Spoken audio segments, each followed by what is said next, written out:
तो वही एक मित्र ने गुज़ारिश की है कि जस्टिस पे कुछ बोलिए, जस्टिस, इंसाफ, न्याय।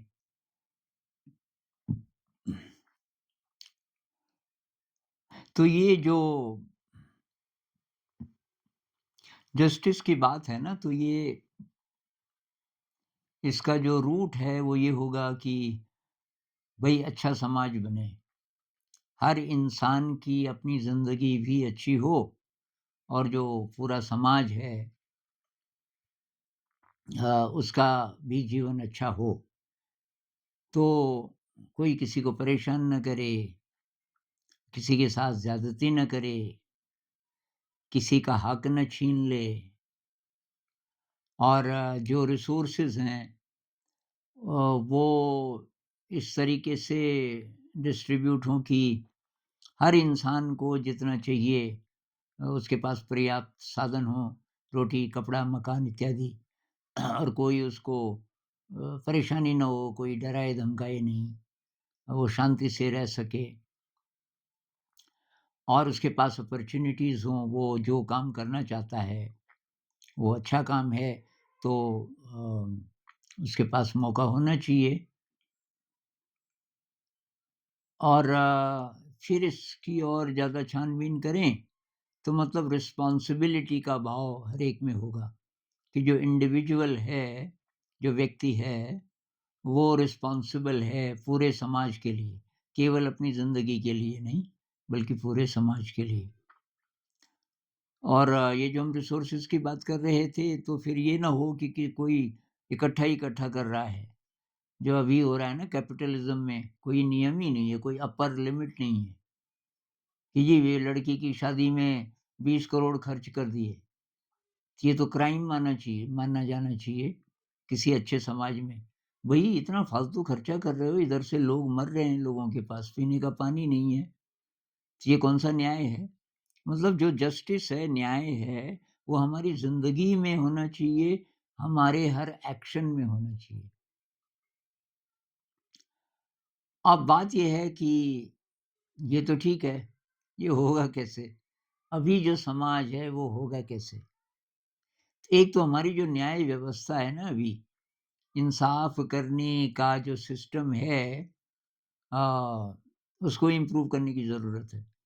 क्योंकि वो सबूत के बेस पे होता है कि भई क्या सबूत है कि इसने मर्डर किया और अगर सबूत स्ट्रॉन्ग हैं तो चाहे जज को पता भी है कि ये सबूत गलत है, चाहे जज को पता भी है कि ये तो इनोसेंट है, लेकिन सबूत जिस तरीके के होंगे, जज को भी वही फैसला करना पड़ेगा। एक फ़िल्म थी ऐसी उसमें ये जो जज होता है, ये अच्छा इंसान होता है, लेकिन ये 4 या 4 से ज़्यादा शायद ऐसे फैसले कर चुके होता है करने पड़ते हैं मतलब सबूत के बेसिस पे कि जो क्रिमिनल्स हैं, वो छूट जाते हैं। अ, और एक औरत तो उसको साफ कह देती है कि आप पे बहुत विश्वास था, लेकिन आप भी वही निकले। आप भी क्रिमिनल हैं क्योंकि आप उनका साथ दे रहे हो। लेकिन जज बेचारा क्या करे? वो एविडेंस ऐसे थे। फ़िल्म में ये दिखाते हैं कि वो जब रिटायर हो जाता है, तो 4 ऐसे होते हैं, जो कि उसको खटकते रहते हैं। उन उनको छूटना नहीं चाहिए था। वो एक पुलिस ऑफ़िसर को अपने साथ लेता है और इन चारों को अपने घर के बगल में एक खंडर जैसी जगह है, वहाँ रखता है और उनको टॉर्चर करता है। फ़िल्म में ऐसा लगता है कि जैसे मार दिया उनको, लेकिन एक्चुअली वो उनको टॉर्चर करता रहता है। अंत में फिर वो दोबारा वो कहता है, "इनकी दोबारा खोलो केस खोलो इनके और एविडेंस मैं लाऊँगा, जो असली एविडेंस है" इत्यादि। लेकिन ये भी तो नहीं है ना तरीका। असली तरीका ये नहीं है कि किसी ने क्राइम किया तो उसको आप सज़ा दे दो। सज़ा दे के वो सुधरेगा क्या? या मृत्युदंड दे दो। कइयों को हम फांसी दे देते हैं कि बहुत ज़्यादा क्राइम किया। भई क्राइम किया उसने लेकिन उसको फांसी देने से क्या अब आगे क्रिमिनल्स पैदा नहीं होंगे? मतलब एग्ज़ाम्पल हम केवल डर का सेट कर रहे हैं। केवल डर के कारण हम सोच रहे हैं कि और ऐसी वारदातें नहीं होंगी। लेकिन ये तो सही नहीं है ना। ये तो सज़ा तो कब से मिल रही है लोगों को। फिर नए क्रिमिनल्स कहाँ से पैदा होते हैं। उनको पता होता है इसकी सज़ा भी होती है। तो ये जो क्राइम है, इनजस्टिस है, इसके बीज हमारे अंदर हैं। सबके, सबके। कोई इससे फ्री हो सकता है बहुत साधना के बाद। लेकिन बीज इसके सब में होंगे। अब जिसको अपॉर्च्युनिटी ज़्यादा मिलती है गड़बड़ करने की और ऐसी परिस्थितियाँ होती हैं, ऐसे सर्कमस्टेंसेस होते हैं, तो उसकी ये जो गड़बड़ वाली चीज़ें हैं, ये बाहर निकल आती हैं। एक फ़िल्म थी, शायद आपने देखी हो, 2 आँखें 12 हाथ। देखी होगी शायद आपने, बहुत फ़ेमस। ये 60s के आस-पास की है, शायद उससे भी 2-3 साल पहले की। और जब वो रिलीज़ हुई, 2 आँखें 12 हाथ। ये फ़िल्म का नाम किसी ने बताया मुझे कि बहुत अच्छी है और मैं ये नाम के कारण काफ़ी देर तक नहीं देख पाया। क्योंकि मैंने सोचा यार ये 2 आँखें 12 हाथ मतलब कोई लड़की होगी, बहुत सुंदर 2 आँखें और उसके चक्कर में 6 होंगे और लड़ाई मार-धाड़ वग़ैरह होगी। तो वो फ़िल्म मैंने देखी नहीं। फिर एक ऐसे मित्र ने जो कि बहुत मतलब फ़िल्मों के मामले में मतलब और साहित्य के मामले में काफ़ी गहरा है इंसान, तो उसने मुझे बोला, "आपने वो देखी? 2 आँखें 12 हाथ?" मैंने कहा, "यार है देखने लायक?" उसने कहा, "कमाल है। ये तो केवल यही भी देख लो आप अकेला और कोई फ़िल्म मत देखो दुनिया में।" तो मैंने कहा, "यार अच्छा देखनी पड़ेगी।" वाक़ई बहुत कमाल की फ़िल्म है। वी शांताराम जी ने बनाई है और आपने ये गाना सुना होगा ना अ ऐ मालिक तेरे बंदे हम, ये प्रेयर ज़रूर सुनी होगी। ये प्रेयर कई देशों में गाई जाती है। केवल भारत में नहीं, केवल पाकिस्तान में नहीं। भारत और पाकिस्तान तो पहले एक ही थे ना, तो काफ़ी संस्कृति मिलती-जुलती है। लेकिन ये अफ़गानिस्तान में ईरान में और कुछ-कुछ और देशों में भी जहाँ-जहाँ हिंदुस्तानी थोड़ा बहुत समझी जाती है वहाँ ये गाना गाया जाता है। कमाल का गाना है। इसमें जो स्पिरिट है वो क्या है कि जब इनजस्टिस हो, तो हमारा रिएक्शन कैसा होना चाहिए? जब ज़ुल्मों का हो सामना, तब तू ही हमें थामना। वो बुराई करें हम भलाई भरें, नहीं बदले की हो कामना। रिवेंज नहीं, रिवेंज से बात नहीं बनेगी। ये रिवेंज ही तो है ना कि किसी ने क्राइम किया, उसको जी आजीवन कारावास हो गया। एक तरीके का रिवेंज ही है। अब आप बोलोगे उसको खुला छोड़ देना चाहिए, मैं ये नहीं बोल रहा हूँ। वो और क्राइम करेगा, बंद किया आपने वो तो ठीक है, लेकिन अब वो वहाँ सुधरेगा क्या जेल में? बढ़ उठे प्यार का हर कदम और मिटे गैर का ये भरम, नेकी पर चलें और बदी से टलें। बदी मतलब गलत काम ना करें, नेकी पर चलें, अच्छा काम करें ताकि हँसते हुए निकले दम। ताकि मरते समय हम संतुष्ट हों कि भई मैंने तो जो जैसी ज़िंदगी जी अपनी तरफ से बहुत अच्छी ज़िंदगी जी। ऐ मालिक तेरे बंदे हम, बहुत कमाल की। तो इसमें 6 कैदी होते हैं, ये 12 हाथ ये हैं और 2 आँखें ये उस ऑफ़िसर की आँखें जिसने उनके साथ ये प्रयोग किया। क्या प्रयोग किया कि जो हार्डकोर क्रिमिनल्स हैं, उसने ज़िम्मेदारी ली कि ये मुझे दे दो।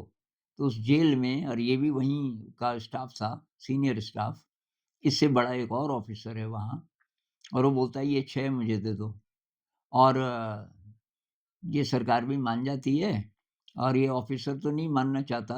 ऑफ़िसर कहता है कि भई ये गलत फ़ैसला है, क्योंकि ये क्रिमिनल्स हैं, ये साधारण लोग थोड़ी हैं, तो एक आदमी कैसे सँभालेगा?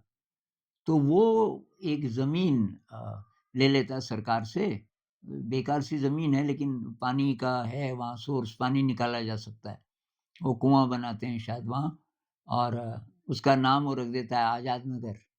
वहाँ कैसे-कैसे करके इन 6 लोगों को ट्रेन करता है, ये ज़मीन को हरा-भरा कर देते हैं, सब्जियाँ फिर बेचने ले जाते हैं और अंत में सब रो रहे होते हैं।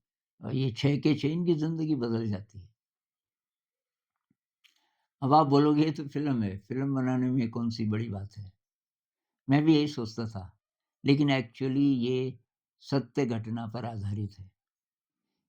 और यही नहीं, इससे काफ़ी बड़ा काम केवल 6 ही कैदी नहीं, बहुत सारे कैदियों के साथ जो कि बहुत खतरनाक क्रिमिनल्स थे, उनके साथ ये प्रयोग किया गया। आज़ादी से थोड़ा पहले की बात है।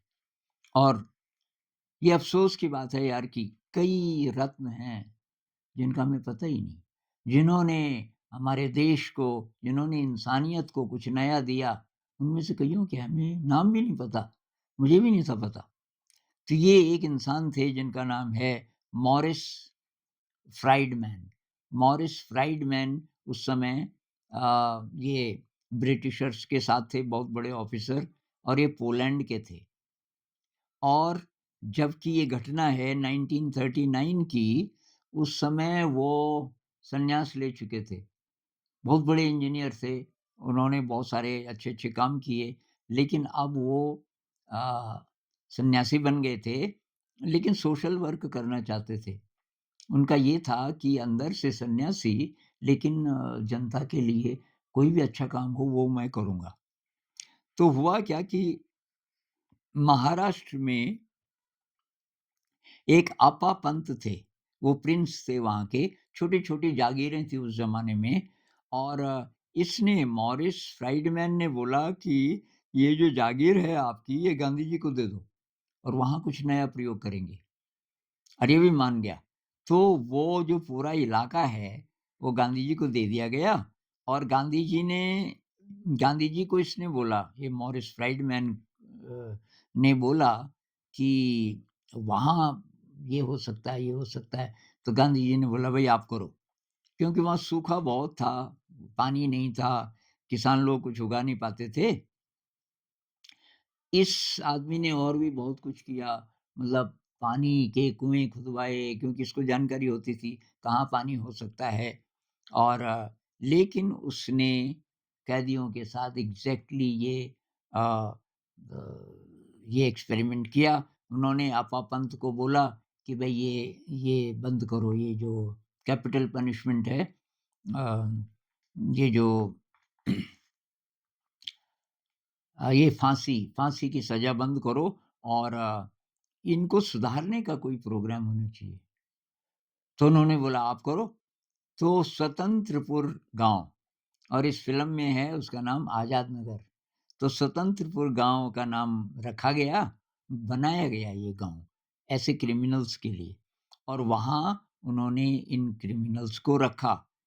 ये खुली जेल, मतलब इसमें कोई चारदीवारी नहीं थी। और बीच-बीच में छुट्टियाँ होती थी, अपने घर जा सकते थे, परिवार के साथ भी रह सकते थे। जैसे 2-4 दिन के लिए, उसके बाद फिर वापस। उसने इन कैदियों को सिखाया कुआँ कैसे खोदना है, कृषि का ये पहले खुद सीख लिया होगा, कृषि का सारा काम कि वहाँ कैसी-कैसी कृषि, कैसी फसलें हो सकती हैं, पानी ज़रा कम है। कपड़ा बुनना सिखाया। और जो गांधी जी का आंदोलन था खादी वाला, तब उससे भी ये लोग जुड़े। मशीनें बनाने, इंजीनियर तो था ही, और ये इलेक्ट्रिकल इंजीनियर था बेसिकली, बिजली से संबंधित जो मशीनें थी, वो बनानी सिखाई। स्कूल बिल्डिंग कैसे बनाई जाए, ये तो कंस्ट्रक्टिव काम, ताकि समाज के लिए ये लोग कुछ करें। तो एक आर्टिकल में पढ़ रहा था इनके बारे में, तो इनके कुछ-कुछ वीडियोज़ हैं, इनके मरने से पहले, तब ये 90 के करीब हो गए होंगे। कब के वो वीडियोज़ होंगे, शायद लेट 60s के, अर्ली 70s के शायद, कि वो बहुत रोते-रोते बोले कि भई ये कमाल का इंसान था। तो ये थी कहानी जो वी शांताराम को पता चली, कब मिड 50s में लगभग, या लेट 50s में। और उन्होंने ये मॉरिस जी को बुलाया। मॉरिस जी को बोला मेरी मदद करो, क्योंकि ये कहानी तो कमाल की है, लेकिन इसका फ़िल्मांकन कैसे करें? और ये मॉरिस फ्राइडमैन ने बहुत ज़्यादा उनकी मदद की। तो अंत में जब रिलीज़ हो रही थी, तो वी शांताराम ने बोला कि भई आप का नाम हाइलाइट होना चाहिए। मैंने तो डायरेक्ट किया, एक्टिंग भी की वगैरह-वगैरह और सब लोगों का योगदान है, पर सबसे बड़ा आपका है। मॉरिस फ्राइडमैन ने बोला, खबरदार मेरा नाम नहीं आना चाहिए, मेरा नाम बिल्कुल नहीं आना चाहिए। शांताराम जी ने कहा, मैं तो नहीं मानूँगा, आपका नाम तो होना ही होना चाहिए। उसने कहा, फिर मैं केस करूँगा, कोर्ट में केस करूँगा कि ये आदमी मेरी मर्ज़ी के खिलाफ मेरा नाम इसमें लिख रहा है। अब शांताराम जी तब क्या करें? तो उन्होंने बोला, अच्छा तो भई तब नहीं लिखूँगा।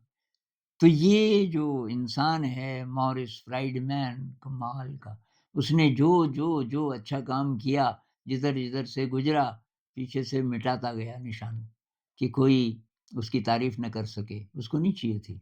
सचमुच का बैरागी था। और उसने गांधी जी के लिए चरखे डिज़ाइन किए, ये सूत कातने वाले, कि अच्छे से अच्छे चरखे, अ, वो उनके साथ भी काम किया। ये जे कृष्णमूर्ति जी के साथ रहा, लेकिन इनके साथ वाद-विवाद काफ़ी होता था। ये जे कृष्णमूर्ति जी की बहुत सारी बातों से सहमत नहीं था। गांधी जी के साथ तो ये रहे ही, रमन महर्षि जी के साथ रहे कुछ समय और बहुत प्रभावित हुए। और उसके बाद निसर्गदत्त जी महाराज के साथ ये काफ़ी समय रहे। और निसर्गदत्त महाराज जी की कुछ कैसेट्स थी उस ज़माने में, कुछ लोगों ने रिकॉर्ड की, उनको लेकर के इन्होंने तब ये किताब लिखी, आई एम दैट। आपने सुना होगा, आई एम दैट। ये निसर्गदत्त महाराज जी की अद्वैत पे किताब है। उन्होंने मराठी में बोला होगा, इन्होंने इंग्लिश में ट्रांसलेशन किया उसका। तो मतलब मेरे हिसाब से मॉरिस फ्राइडमैन बहुत, बहुत कमाल के इंसान थे और एनलाइटेंड थे, नहीं तो इतना काम ना कर पाते और नाम नहीं होना चाहिए कि मेरा। तो ख़ैर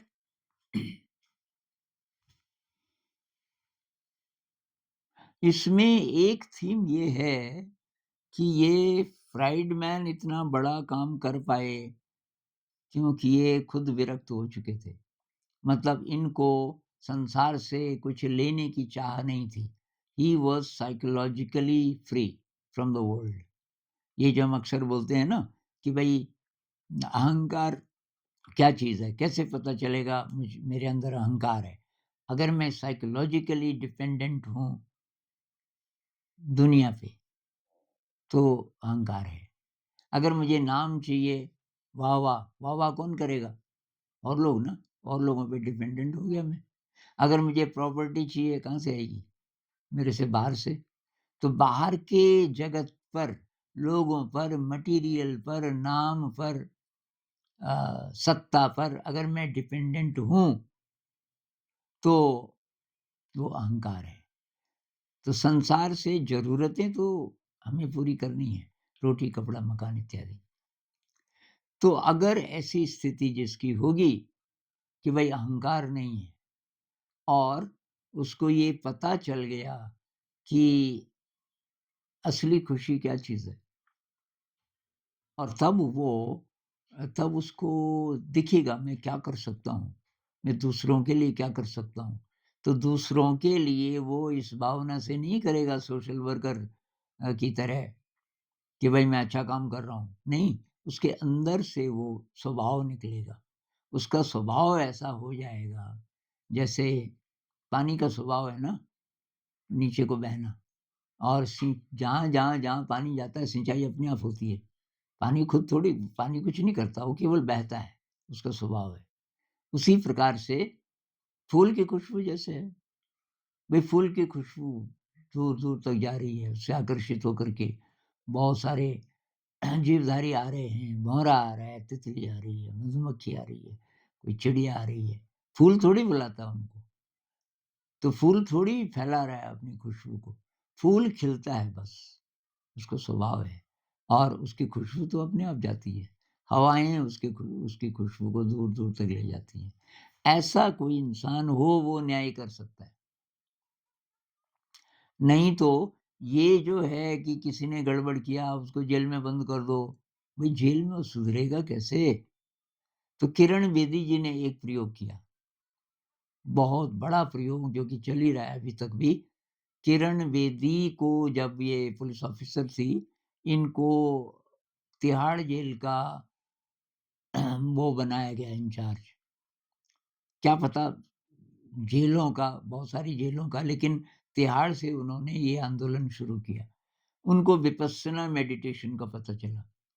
ये जिसको मैं रिकमेंड करता हूँ ना, साँस की अवेयरनेस, उसके बाद शरीर की अवेयरनेस, उसके बाद मन की अवेयरनेस, उसके साथ शील जुड़ा हुआ है, उसके साथ पारमिताएँ जुड़ी हुई हैं ये। तो वो गई गोयनका जी के पास, किरण बेदी। इतनी बड़ी ऑफ़िसर थी पुलिस की कि गोयनका जी आप वहाँ शिविर लगा दीजिए। तिहाड़ जेल के अंदर कुछ हज़ारों में हैं कैदी, क्योंकि वहाँ आप एक बड़ा-सा शिविर लगा दीजिए। गोयनका जी ने बोला भई पहला स्टेप ये नहीं है, आपने ये ध्यान किया क्या? कि मैंने तो नहीं किया। कि फिर बैठ, पहले तो तू ही कर। ये शिविर यहाँ लगने वाला है इगतपुरी में, तो ये कर 10 दिन का। तुझे पता पर्सनल एक्सपीरियंस से होना चाहिए ना कि ये अच्छी चीज़ है। किरण बेदी जी ने ध्यान किया 10 दिन का। तब गोयनका जी तैयार हुए। फिर वो तिहाड़ जेल गए, फिर उन्होंने डायरेक्शन दी कि कहाँ वो जगह बनाई जा सकती है इत्यादि। तब से तिहाड़ जेल में ये विपस्सना मेडिटेशन होता है रेगुलरली। और ऐसे-ऐसे कैदी हैं जो बाहर नहीं जाना चाहते अब, जिनका मतलब वो टाइम खत्म होने वाला है। किसी को 10 साल की सज़ा मिली मान लीजिए, अब 10 साल होने वाले हैं और वो अभी से रिक्वेस्ट करने लगे, भई मुझे मत छोड़ो यार, मैं नहीं जाना चाहता उस दुनिया में। यहाँ ठीक है, मैं यहाँ साधना कर रहा हूँ, अच्छे रास्ते पे हूँ। ये बहुत बड़ा चेंज अ, केवल एक ऑफ़िसर ने, ऐसे-ऐसे कुछ हज़ार लोग हो जाएँ हमारे देश में और कुछ लाख हो जाएँ इस दुनिया में, तो तब दुनिया बदलेगी। लेकिन ये जो नेगेटिव इमोशन है ना और जो अहंकार है, इसने लोगों को जकड़ा हुआ है। और हमारी जो शिक्षा व्यवस्था है, वो इन गड़बड़ सिस्टम्स में हमें आराम से फिट होने के लिए तैयार करता है। भई कैसे? इनजस्टिस, इनजस्टिस, जहाँ-जहाँ प्रतिस्पर्धा है, वहाँ इनजस्टिस ज़रूर होगा। भावना आएगी ना दूसरे को पछाड़ने की। तो ये बराबर वाला समाज का बराबर वाला जो है समाज, वो बनेगा बराबरी से, कोऑपरेशन से।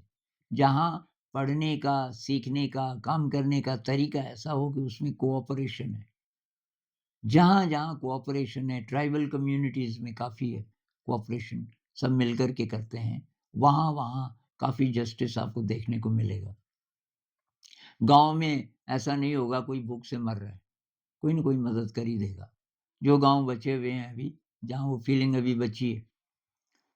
तो वही असली बात है कि हमें चेंज ऑफ हार्ट, अंदर से चेंज की ज़रूरत है, जो शिक्षा व्यवस्था नहीं कर रही है, जो परिवारों में नहीं हो रहा है, जो सरकारें नहीं कर पा रही हैं और उल्टा हो रहा है।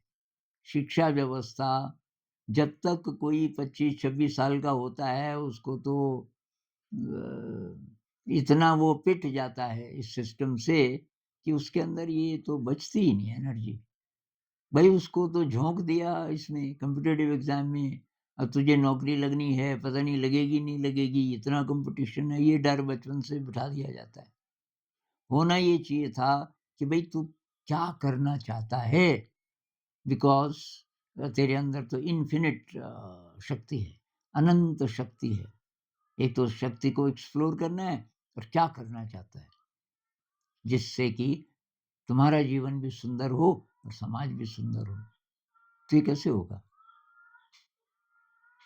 तो भई ये हमें अपने व्यक्तिगत स्तर पे शुरुआत करनी पड़ेगी पहले, फिर ये यात्रा कहाँ-कहाँ ले जाएगी, ये पता नहीं, लेकिन पहला स्टेप तो यही है। हमें अपने मन से ये गड़बड़ हटानी पड़ेगी, प्रतिस्पर्धा की और ये नाम के पीछे भागना, पैसे के पीछे भागना, पद के पीछे भागना, ये जो कॉम्पिटिशन की स्पिरिट है कि उसने कार ले ली, मुझे भी कार लेनी पड़ेगी और उससे भी बढ़िया ले लूँगा, उसने मकान बना दिया 2 मंजिला, मैं तिमंजिला बनाऊँगा। ये जो है, ये ख़त्म करना पड़ेगा। ये रूट है इनजस्टिस का। आपको तिमंजिले मकान की चिंता है, आपके पड़ोस में कोई परिवार रहता है जिनकी छत छू रही है, परिवार में कोई बीमार है, दवाई के लिए पैसे नहीं हैं, खाना नहीं है और आपको पता भी है। वहाँ नहीं देख रहे आप कि भई मैं बहुत ज़्यादा साधन संपन्न तो नहीं हूँ, लेकिन इनकी तो मदद मैं कर सकता हूँ। ये कैसे होगा? तो भई ये कुल मिला कर के जिसको हम आध्यात्म बोलते हैं, आध्यात्म शब्द अगर आपको अच्छा नहीं लगता, तो ये बोलें कि हमें अपना ब्रेन ऑर्डर्ड करना है, अपने ब्रेन को सुव्यवस्थित करना है। सुव्यवस्थित वो कब होगा कि जब उसमें से नेगेटिव इमोशन जहाँ-जहाँ बनता है, वो एरियाज़ जो सिक एरियाज़ हैं, उनको ठीक करना है। और उसका एक तरीका है यही मेडिटेशन, इंट्रोस्पेक्शन और ये अच्छी क्वालिटीज़ का अभ्यास करना, कंपैशन, ग्रैटिट्यूड, ह्यूमिलिटी, पराक्रम की भावना, सेवा की भावना, कुछ अच्छा करने की भावना और हम शील का पालन करें कि भई झूठ नहीं बोलेंगे और हिंसा नहीं करेंगे, इत्यादि, इत्यादि, चोरी नहीं करेंगे, कोई अपराध नहीं करेंगे, ये तो अपने आप ही हो जाएगा ना। तो तरीका वही है भई, जहाँ-जहाँ आध्यात्मिक यात्रा है लोगों की, वहाँ-वहाँ अपने आप अच्छा समाज बनना शुरू हो जाएगा। वहाँ क्योंकि ऐसे इंडिविजुअल्स होंगे जिनका लक्ष्य ही ये होगा कि मेरा भी जीवन सुंदर हो और मैं अकेला नहीं हूँ। बुद्धिज़्म में कहते हैं ना, बुद्धिज़्म में क्या सभी रिलिजन में होगा शायद थोड़ा बहुत कि हम सब इंटरकनेक्टेड हैं। अकेले-अकेले नहीं हैं, हम सब जुड़े हुए हैं। आप अकेले ही अकेले खुश नहीं रह सकते। भई आपके चारों ओर पॉवर्टी है, अ, लोगों को पूरा खाना नहीं मिलता, तो आप अपने ही अपने लिए सब बढ़िया-बढ़िया जुटा दें। आँख बंद करके खाते रहें खूब, खुश नहीं रहेंगे आप। अगर आप संवेदनशील हैं तो इंसानियत के रास्ते पर हैं, तो आपको खटकेगा। यार मैं ये आराम से खाना खा रहा हूँ, मेरे को मिल रहा है, लेकिन इनके लिए मैं क्या करूँ? और आप कुछ न कुछ करना शुरू करोगे, वो जस्टिस की बुनियाद है कि आपको दूसरों की पीड़ा, दूसरों का कष्ट, दूसरे लोग किस-किस किल्लत में हैं, वो सब आपको दिखे, आप उसको महसूस कर सको। और कहीं भी कोई अपराध हो, अब मान लीजिए कि आप जज हैं, लीगल सिस्टम से जुड़े हैं, आप कहते हैं भई इसको कड़ी से कड़ी सज़ा होनी चाहिए, आप अपने को रखो उसकी जगह। आप उसकी जगह होते, आपसे वही गलती हो जाती, जो भी दुष्कर्म हुआ, तो क्या बस यही रास्ता होता? क्या आप कोई अगर ऑप्शन आपके पास होता कि सुधरने का मौका है अ, और या तो फिर जेल है, बोलो, तो आप क्या करते? तो अपने को उस जगह रखो। तो सवाल तो बहुत बड़ा है यार, बहुत बड़ा है, लेकिन कहाँ से शुरुआत करें? तो हम अपने साथ, अपने बच्चों के साथ ऐसा कुछ करें कि जो ब्रेन है वो डैमेज ना हो। बच्चों का ब्रेन 10 साल होते-होते काफ़ी डैमेज हो जा रहा है आजकल। गलत शिक्षा के कारण, गलत टेक्नोलॉजी का जो उपयोग हो रहा है उसके कारण इत्यादि। तो वो उसकी बजाय हम कुछ क्रिएटिव क्रिएटिव माहौल बनाएँ अपने लिए, अपने बच्चों के लिए, अपने दोस्तों के लिए, अच्छे मैसेज को स्प्रेड करें और आजीविका के अच्छे साधन हों हमारे पास, स्ट्रेस ना हो, ऐसी सड़क पे मत जाओ जिसमें स्ट्रेस है, बहुत ज़्यादा कॉम्पिटिशन है। भई और भी तो तरीके होंगे। ऐसे अ अवसर ढूँढो, ऐसी अपॉर्च्युनिटीज़ ढूँढो जहाँ कोऑपरेशन है, प्रेम है और ये रोटी कपड़ा मकान का भी जुगाड़ हो जा रहा है और तरीके निकलेंगे अगर आप कोशिश करेंगे तो। इस पे और बात करेंगे। नमस्कार।